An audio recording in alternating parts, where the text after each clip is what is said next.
एक आदमी अपने पुराने दोस्त को देख रहा है।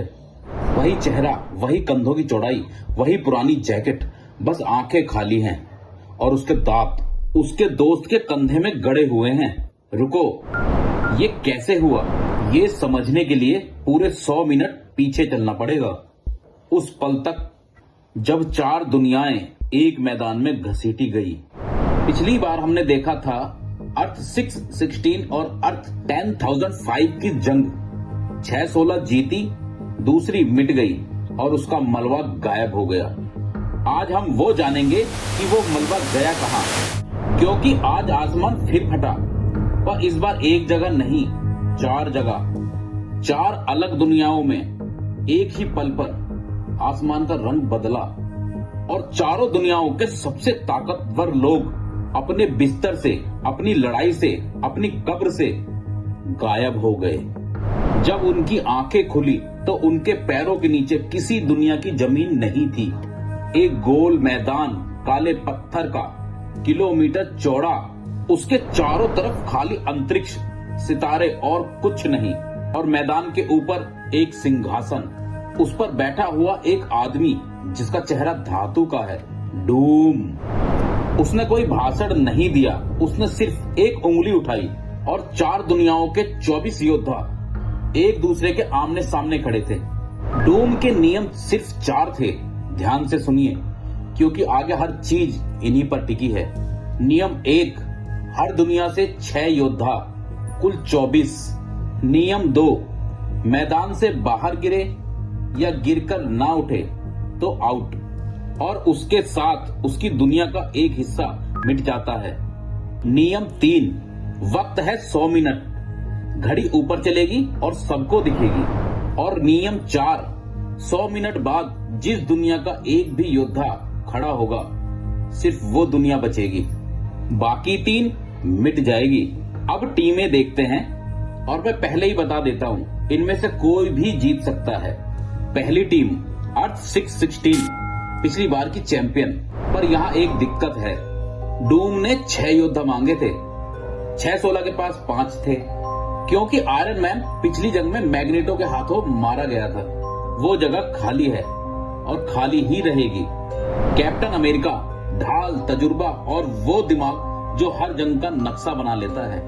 थार तूफान का भगवान है। इस मैदान की सबसे बड़ी कच्ची ताकत हल्क, जितना मारो उतना ताकतवर। सिद्धांत में उसकी कोई सीमा नहीं। डॉक्टर स्ट्रेंज, जो लड़ाई जीतने से पहले उसका अंत देख लेता है। और स्कारलेट विच पिछली जंग की MVP है, जिसने अकेले फिनिक्स बुझा दी थी। पर याद रखिए, वो जंग उसे तोड़ के गई थी। वो अभी भी थकी हुई है। 5 लोग 6 के मुकाबले 616 पहले ही पीछे है। दूसरी टीम अर्थ 838, दुनिया की सबसे अक्लमंद काउंसिल, इल्यूमिनाटी। ये लोग ताकत से नहीं, दिमाग से जीतते हैं। कैप्टन कार्टर, पैगी कार्टर, जिसने उस दुनिया में सुपर सोल्जर सीरम लिया था। स्टीव नहीं है ये, मिस्टर फैंटास्टिक, जो अपने शरीर को तार, दीवार या जाल कुछ भी बना सकता है, पर असली हथियार उसका दिमाग है। Captain Marvel, Maria Rambo, binary form, सूरज की ताकत। प्रोफेसर एक्स, जेवियर, एक सोच में पूरा मैदान घुटनों पर ला सकता है। मोर्डो, जादू पोर्टर, और वो आदमी जो हमेशा सबकी भलाई के नाम पर कुछ भी कर सकता है। और आखिर में ब्लैक बोल्ट। इस आदमी की फुसफुसाहट से पहाड़ गिर जाते हैं। इसने आज तक पूरी जिंदगी में एक शब्द बोला है।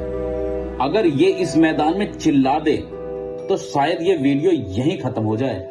तीसरी टीम अर्थ 149, यहाँ कोई हीरो नहीं बचा, सिर्फ उनकी लाशें बची हैं और उनकी भूख। Zombie Hulk, zombie Spiderman, zombie Wolverine, zombie iron man, zombie giant man और जॉम्बी कर्नल अमेरिका। इन सबकी ताकत वही है जो जिंदा होने पर थी, पर 3 चीजें अलग हैं। 1, इन्हें दर्द नहीं होता। 2, इन्हें थकान नहीं होती। और 3, जो भी इनके दांतों में आता है अगले 2 मिनट में उनकी टीम में होता है। अब इस नियम को डूम के नियम के साथ जोड़िए। हर टीम 6 से शुरू हुई है, सबका काउंटर नीचे जाएगा। सिर्फ एक टीम ऐसी है जिसका काउंटर ऊपर भी जा सकता है, इसीलिए ये मैदान की सबसे खतरनाक टीम है और ये सबसे पहले कोई नहीं समझा।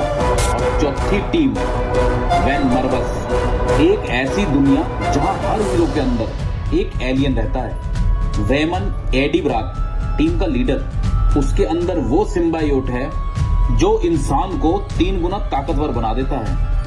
कार्नेज कलेट्स कसाडी, इसका कोई प्लान नहीं होता, इसकी कोई टीम नहीं होती, ये सिर्फ खत्म करता है। राइट, भारी धारू जैसा हथियार बन जाने वाला symbiote Spiderman, spider powers plus symbiote rhino, चलती हुई दीवार और एक और नाम जिसे कोई खास नहीं मानता था, एंटी वेमन, सफेद सिम्बायोट, लड़ाई में सबसे कमजोर।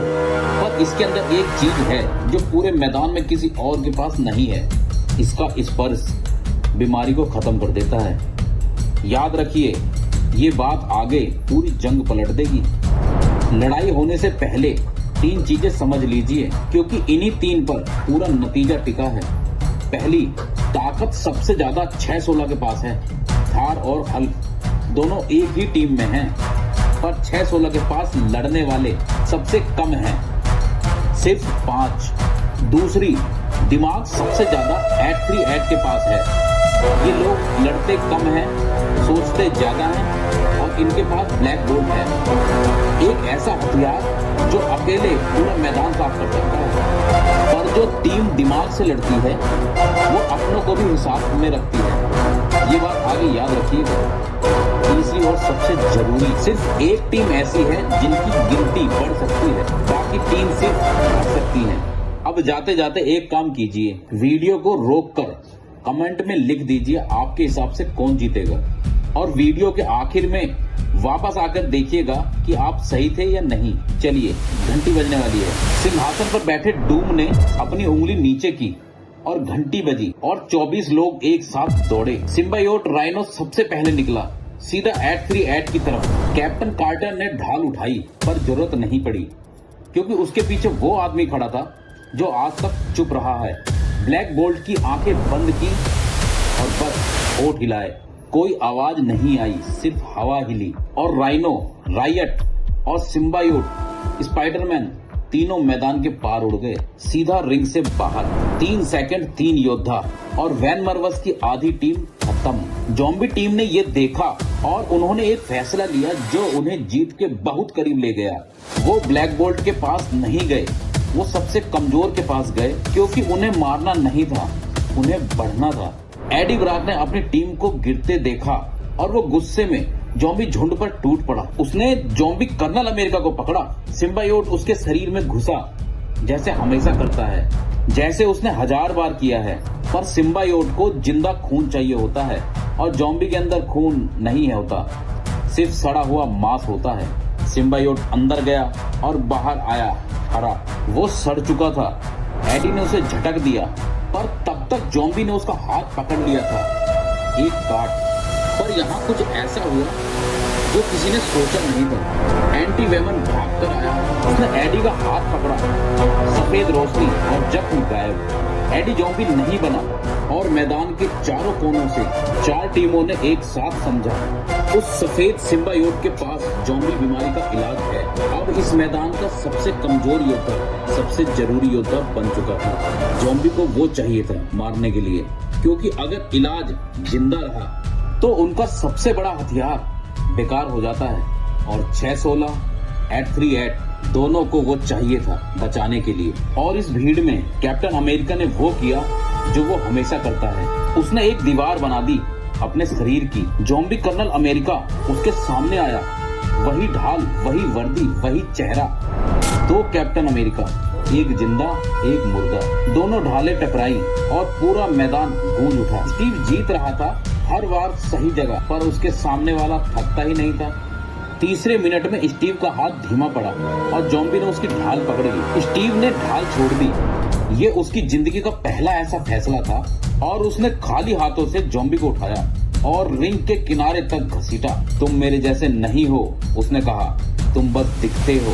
और दोनों बाहर गिर गए। स्टीव चला गया, पर वो अपने साथ एक ज़ॉम्बी भी ले गया और ज़ॉम्बी टीम का काउंटर पहली बार नीचे गया। अब वो हुआ जिसका पूरा मैदान इंतजार कर रहा था। 2 हल्क, एक जिंदा एक मुर्दा। ज़ॉम्बी हल्क का आधा चेहरा गायब था, पर कंधे वही, मांसपेशियां वही। वो टकराए और मैदान के पत्थर में दरार आ गई। पहले 2 मिनट बराबर की टक्कर, फिर हमारा हल्क आगे निकलने लगा, क्योंकि एक चीज ज़ॉम्बी के पास नहीं थी, गुस्सा। ज़ॉम्बी सिर्फ भूखा था, हल्क नाराज था, और हल्क का गुस्सा ही उसकी ताकत का पैमाना है। उसने ज़ॉम्बी का सर पकड़ा, उसे जमीन पर 3 बार मारा और उठाकर रिंग के किनारे ले गया। 1 सेकंड और ज़ॉम्बी बाहर होता, पर उसी सेकंड उसके कंधे पर कुछ चिपक गया। ज़ॉम्बी स्पाइडरमैन, छोटा, हल्का, भूखा, एक काट। हल्क ने उसको झटका, उठाया और फाड़ दिया और रिंग के बाहर भी फेंक दिया। फिर वो मुड़ के अपनी टीम की तरफ देखने लगा और रुक गया। उसकी आंखें सफेद हो गई, उसके कंधे झुक गए, और जब उसने अगला कदम उठाया, वो अपनी ही टीम की तरफ था। 6-16 के पास अब 3 बचे और उनके सामने उनका अपना सबसे ताकतवर आदमी दूसरी तरफ खड़ा। और याद है वीडियो की पहली लाइन, एक आदमी अपने सबसे पुराने दोस्त को देख रहा है। वो आदमी थॉर था। उस मैदान में थॉर ने हल्क के साथ सबसे ज्यादा लड़ाइयां लड़ी थी, कभी उसके खिलाफ, कभी उसके साथ, और अब वो देख रहा था कि उसका दोस्त उसकी तरफ आ रहा है। हल्क ने थॉर पर हमला नहीं किया, वो बस उसके पास से गुजर गया, जैसे उसे पहचाना ही ना हो। थॉर ने हथौड़ा उठा लिया, पर उस पर चलाया नहीं। उस पल से लेकर अपनी आखिरी सांस तक थॉर ने एक भी बार हल्क पर वार नहीं किया। अब पहली बार चारों टीमों ने अपना दिमाग लगाया। वांडा, स्ट्रेंज, कार्टर, रीड और एडी, 5 लोग 4 दुनियाएं मैदान के एक कोने में इकट्ठे खड़े थे। रीड ने कहा, हम एक दूसरे से लड़ेंगे तो सिर्फ ज़ॉम्बी जीतेगा, वो हर मौत से बढ़ता है। स्ट्रेंज ने कहा, पहले झुंड फिर हम। और कार्टर ने वांडा की तरफ हाथ बढ़ाया। 100 मिनट बाद हम दुश्मन होंगे, उसने कहा, अभी नहीं। और इस मैदान की सबसे अजीब चीज हुई, 4 दुश्मन दुनियाएं एक साथ लड़ी। थॉर ने आसमान से बिजली खींची, कैप्टन मार्वल बाइनरी फॉर्म में जल उठी, मोर्डो ने पोर्टल खोले और ज़ॉम्बीज को एक जगह खींच लिया। जेवियर ने अपना दिमाग खोला पूरे झुंड को रोकने के लिए, पर जब वो उनके दिमाग में घुसा तो वहाँ सोच नहीं थी, सिर्फ एक चीज थी, एक ही शब्द, बार बार, 1000 आवाजों में, भूख। जेवियर चिल्लाया, उसकी कुर्सी पलटी और झुंड ने उसे ढक लिया। रीड ने आंखें बंद कर ली। एक गलती, उसने कहा, अब ये प्लान चलेगा नहीं झुंड को रोकने के लिए।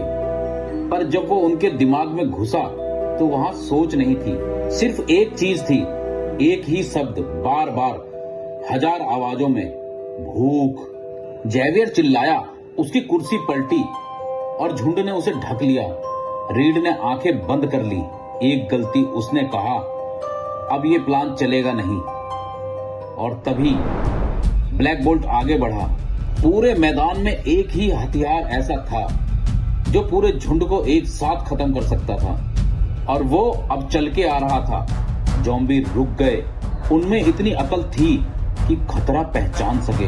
ब्लैक बोल्ट ने सांस ली, उसके होठ खुले, और उसी पल जमीन के नीचे से ज़ॉम्बी वुल्वरीन बाहर आया। 6 पंजे सीधे उसकी गर्दन में, आवाज निकली ही नहीं। दुनिया का सबसे खतरनाक हथियार चुप हो गया, और अगले 2 मिनट में वो झुंड का हिस्सा बन गया। अब रुककर सोचिए कि खेल कहाँ पहुंच गया। एक ज़ॉम्बी जिसे दर्द नहीं होता, जो रुकता नहीं, जो भूखा है, और जिसके एक शब्द से पूरा मैदान राख हो सकता है। अगर उसने मुंह खोला तो चारों दुनियाएं एक साथ खत्म। आधा वक्त खत्म हो चुका था। 24 में से 6 लोग मैदान से जा चुके थे और 2 अपनी टीम बदल चुके थे, और जो बचे थे वो मैदान के अलग अलग कोनों में छुप के सांसें ले रहे थे। डूम को ये पसंद नहीं आया। उसने अपनी उंगली फिर उठाई और मैदान के किनारे अंदर सरकने लगे। पूरा मैदान सिकुड़ने लगा। हर मिनट थोड़ा और छोटा। छुपने की जगह खत्म, भागने की जगह खत्म। अब हर कोई एक दूसरे के सामने, और इस एक बदलाव ने अगले 10 मिनट में 7 लोगों की जान ली, क्योंकि जब जगह कम होती है तो सबसे पहले वो मरते हैं जो भाग के लड़ रहे थे। और इस मैदान में भाग के लड़ने वाले सिर्फ एक तरह के लोग थे, जिंदा लोग। और जैसे ही जगह कम हुई, ज़ॉम्बी टीम ने अपना सबसे बड़ा हथियार खड़ा किया, ज़ॉम्बी जायंट मैन। वो उठा 3 मंजिल, फिर 6, फिर 10, और अब सिकुड़ते हुए मैदान में उसका एक कदम पूरे एक कोने को ढक लेता था। उसने कैप्टन मार्वल को हाथ से पकड़ लिया जैसे कोई मच्छर पकड़ता है। मारिया रैम्बो ने बाइनरी फार्म चालू की, उसकी पूरी बॉडी सूरज बन गई। ज़ॉम्बी का हाथ जल के राख हो गया, पर उसने दर्द महसूस नहीं किया। उसने दूसरा हाथ बढ़ाया और उस पल मारिया ने वो फैसला लिया जो इस पूरी जंग का सबसे बहादुरी वाला फैसला था। उसने भागने की कोशिश नहीं की, उसने पूरी एनर्जी एक जगह खींची, अपने सीने में, और ज़ॉम्बी जायंट मैन के सीने से जा टकराई। 10 मंजिल का ज़ॉम्बी हवा में टुकड़ों में बिखर गया, और उस धमाके ने मारिया को भी मैदान से बाहर फेंक। एक हीरो, एक ज़ॉम्बी और एक धमाका जो पूरे मैदान ने महसूस किया। अब वो हुआ जो सबसे ज्यादा दुख देगा। गठबंधन टूटा और तोड़ने वाले ने ठीक वही किया जो उसके हिसाब से सही था। मोर्डो ने एंटी वेनस की तरफ देखा और उसने एक हिसाब लगाया, अगर ये सफेद सिम्बायोट जिंदा रहा तो ज़ॉम्बी खत्म हो जाएंगे, और ज़ॉम्बी खत्म होंगे तो जो टीम सबसे ज्यादा बचेगी वो वैन मरवस होगी, क्योंकि उनके पास इलाज है, हमारे पास सिर्फ लाशें। तो उसने वो किया जो इल्यूमिनाटी हमेशा करते हैं, उसने आने वाले कल के लिए आज के साथी को मार दिया। एक पोर्टल खुला एंटी वेनम के पैरों के नीचे और वो गिर गया मैदान से बाहर। 2 सेकंड के लिए मैदान में कोई नहीं हिला। एडी ब्राक ने मोर्डो की तरफ देखा, कार्टन ने मोर्डो की तरफ देखा, और कार्टन ने अपनी ही टीम के आदमी से कहा, तुमने हमें मार दिया, क्योंकि अब ज़ॉम्बी का कोई इलाज नहीं बचा था और ज़ॉम्बी के पास ब्लैक बोल्ट था। इसके बाद 10 मिनट तक मैदान एक कब्रिस्तान बन गया। मोर्डो अपना ही पोर्टल बंद नहीं कर पाया। ज़ॉम्बी आयरन उसके पीछे घुसा और दोनों अंदर ही रह गए। उसका हिसाब सही था, उसकी जिंदगी नहीं बची। और कार्नेज ने आज किसी का साथ नहीं दिया। उसने ज़ॉम्बीज को काटा, उसने 616 को काटा, उसने अपनी ही टीम को काटा, और जब वो ज़ॉम्बीज के हाथ में आया तो उसने हंसते हुए कहा और जोर से, वो आखिर तक वहीं रहा जो वो है, पागल और खास। थॉर ने आखिरी बार हथौड़ा उठाया, पूरे मैदान की बिजली अपने अंदर खींच ली। इतनी की उसकी आंखें सफेद हो गई और उसने वो बिजली ज़ॉम्बी ब्लैक बोल्ट के सीने में उतार दी। ज़ॉम्बी ब्लैक बोल्ट के जबड़े जाम हो गए, जल के, सिकुड़ के बंद। अब वो मुंह खोल नहीं सकता था, पर उस बिजली ने थार को भी खाली कर दिया था। ज़ॉम्बी जायंट मैन के बाद बचे हुए झुंड ने उसे उठाया और मैदान से बाहर फेंक दिया। थॉर गया, पर उसने पूरे मैदान को बचा लिया। अब मैदान में बचे थे 616 से 2 स्ट्रेंज और वांडा, 838 से 1 कैप्टन कार्टर, वैन मरवस से 1 एडी ब्रॉक, और ज़ॉम्बी टीम से 2 ज़ॉम्बी हल्क और वही ज़ॉम्बी ब्लैक बोल्ट जिसका मुंह बंद था। स्ट्रेंज ने वांडा की तरफ देखा। मैंने 14,000 रास्ते देखे थे पिछली बार, उसने कहा। इस बार मैंने सिर्फ एक देखा है और उसमें मैं नहीं हूँ। उसने मिरर डायमेंशन खोला पूरे मैदान के ऊपर, और उसने ज़ॉम्बी हल्क को उस शीशे की दुनिया में खींच लिया। अंदर से शीशा तोड़ना नामुमकिन है, पर हल्क के पास वक्त था और ताकत भी। तो स्ट्रेंज ने वो किया जो सिर्फ वो कर सकता था। उसने दरवाजा अंदर से बंद किया अपने हाथ से। अपने साथ 2 गए, एक एवेंजर, एक ज़ॉम्बी, और अब मैदान में सिर्फ 4 लोग बचे थे, वांडा, कार्टर, एडी और ज़ॉम्बी ब्लैक बोल्ट। तीनों जिंदा लोगों को पता था पहले उसको खत्म करना है, पर उसका मुंह बंद था, तो वो अब सिर्फ हाथों से लड़ता था। और जब ब्लैक बोल्ट सिर्फ हाथों से लड़े तब भी वो हल्क जितना ताकतवर होता है। एडी ने उसे पकड़ा, सिम्बायोट ने उसके चारों तरफ जाल बना दिया, कार्टर ने ढाल मारी, उसका जबड़ा और अंदर धंस गया, और वांडा ने उसके पैरों के नीचे की जमीन ही गायब कर दी। ज़ॉम्बी ब्लैक बोल्ट गिरा मैदान से बाहर, और उसी पल अर्थ 2149 मिट गई। पूरी दुनिया एक लाइन के बाहर गिरने से। 3 लोग बचे और तीनों जानते थे कि अब दोस्ती खत्म। वांडा थक चुकी थी, उसके हाथ कांप रहे थे। कार्टर के कंधे से खून बह रहा था और एडी के अंदर का सिम्बायोट वो भी आधा जल चुका था। तीनों ने एक दूसरे को देखा और तीनों ने एक साथ वही सोचा, सबसे खतरनाक कौन है? जवाब सबको पता था, कार्टर और एडी एक साथ वांडा पर टूट पड़े। ये इस जंग का सबसे ईमानदार पल था।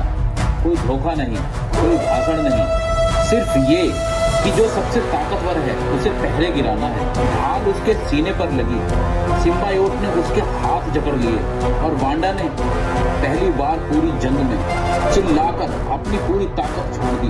दोनों पीछे गिर गए पर वो भी घुटनों पर आ गई और उसके हाथ से लाल रोशनी बुझने लगी। 2 मिनट बचे थे। वांडा ने आसमान की तरफ देखा जहां डूम बैठा था और उसने वो समझा जो और किसी ने नहीं समझा था कि ये टूर्नामेंट जीतने के लिए नहीं बनाया गया, ये टुकड़े इकट्ठा करने के लिए बनाया गया है। जो दुनिया हारती है वो मिटती नहीं, वो डूम के पास जाती है। और उसने अपने हाथ देखे खाली कांपते हुए। मैं जीत भी जाऊं, उसने धीरे से कहा, तो मेरी भी दुनिया उसी के पास जाएगी, बस थोड़ी देर बाद। और उसने अपनी आखिरी ताकत अपनी टीम को बचाने में नहीं लगाई। उसने वो ताकत मैदान में डाली, उस जगह जहां डूम ने टुकड़े जोड़ने वाली मशीन छुपाई थी। पूरे टूर्नामेंट में पहली बार डूम अपने सिंहासन से खड़ा हुआ और वांडा वहीं गिर गई, लाइन के बाहर, अपनी मर्जी से। चैंपियन खत्म, पर उसने जाते जाते डूम की मशीन में दरार डाल दी। उस दरार का मतलब क्या है वो अगले एपिसोड में पता चलेगा। 20 सेकंड, 2 लोग, कैप्टन कार्टर, ढाल और एक टूटा हुआ कंधा। एडी ब्राक, आधा सिम्बायोट और पूरा गुस्सा। कार्टर ने ढाल फेंकी, एडी के घुटने पर लगी, वो गिरा। वो उसके ऊपर चढ़ी और ढाल उसके गले पर रख दी। 10 सेकंड और एडी ने लड़ना बंद कर दिया।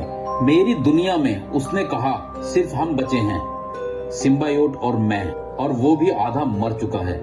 तुम्हारी दुनिया में लोग हैं, शहर हैं, बच्चे हैं। कार्टर ने ढाल उठा ली। 5 सेकंड और उसने वो किया जो कोई सिपाही ही कर सकता है। उसने एडी का हाथ पकड़ा, उसे उठाकर खड़ा किया और खुद पीछे हट गई, लाइन के बाहर। घंटी बजी, 100 मिनट खत्म और मैदान में खड़ा था सिर्फ एक आदमी, वही आदमी जिसकी आधी टीम पहले 3 सेकंड में खत्म हो गई थी। विजेता वैन मरवस, एडी ब्रॉक, एक आधा जला हुआ सिम्बायोट और एक दुनिया बच गई। MVP मैं 2 नाम दूंगा, कैप्टन कार्टर जिसने जीत को छोड़ दिया और स्कारलेट विच जिसने हार कर भी डूम को खड़ा कर दिया। अब वापस जाइए अपने कमेंट पर जो आपने वीडियो के शुरू में लिखा था। कितने लोगों ने वैन मरवस लिखा था, सच बताइएगा। और इस जंग का सबसे बड़ा सबक, सबसे ताकतवर टीम नहीं जीती, सबसे भूखी टीम भी नहीं जीती, जीता वो जिसे सबने शुरू में खत्म मान लिया था। स्टैंडिंग्स अब ऐसे है, अर्थ 616, एक जीत एक हार अब मिट चुकी है। अर्थ 838 मिट चुकी, ज़ॉम्बी अर्थ मिट चुकी और वैन मरवस एक जीत जिंदा। पर मैदान खाली होने के बाद जो हुआ वो ध्यान से देखिए। डूम नीचे उतरा, उसने अपनी टूटी हुई मशीन को छुआ और उसने पहली बार कुछ कहा। 3 दुनियाएं आज, एक और पहले, 4 टुकड़े और उसके पीछे आसमान में 4 दुनियाओं के टुकड़े आपस में जुड़ रहे थे। एक जमीन बन रही थी, एक दुनिया, एक नई दुनिया जिसके हिस्से में न्यूयॉर्क है, एक हिस्से में वकांडा और एक हिस्से में लासे। उस दुनिया का एक नाम है और जो कॉमिक्स पढ़ते हैं वो जानते हैं, बैटल वर्ल्ड। अगली बैटल आप सुनेंगे, कमेंट कीजिए। अर्थ 1610 के अल्टीमेट एवेंजर्स या अर्थ 1 99999, वही जिन्हें हमने सिनेमा में देखा, या फिर खुद डूम की दुनिया लेटवेरिया। सबसे ज्यादा लाइक वाला कमेंट, वही अगला एपिसोड। और अगर आपको ये जंग पसंद आई तो आप हमारे चैनल को सब्सक्राइब कीजिए, क्योंकि बैटल वर्ल्ड बन चुका है और अब लड़ाइयां उसके अंदर होगी।